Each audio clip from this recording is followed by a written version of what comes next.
Ay, hello mga mamis ug daddies. Hi kaninyong tanan, magbulat ta diri og malamunggay guys. Kay ingon man sila nga unsa man ni nga manghimo datag ti aron di na ta magpalit. Aron dili makabawas ang mga negosyante nato sa kalamunggay bitaw. Mo ni atong trabaho na pwede ra ninyo kamoray mag-homemade nga kalamunggay tea. Inyo rang buwaron tapos sa mainit nga araw, dili mainit nga gugma, kanang gugma nga nag silab-silab sa sakit. Mo ni sa init sa kalayo ang atong gikinahanglan sa araw di ay araw-araw ng pag-ibig. Mo ni siya.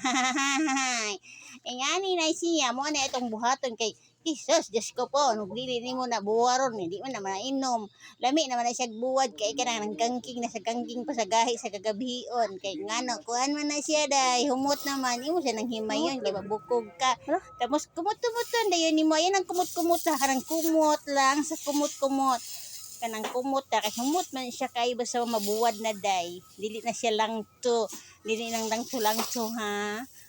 Mo ni siya kung humot na kay kung humot na kayo pwede naman nakapihon. Ing ani na siya.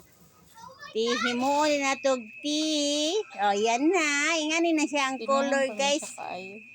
Pwede na mo siya ihalo sa tubig o sa mga makaon nga gusto kantong dili makaon ng mga gulay. Pwede nimo butang budget gamay aron makakaan. Diyos ko po. Hirap naman itong mga vlogger ta. Ay, thank you.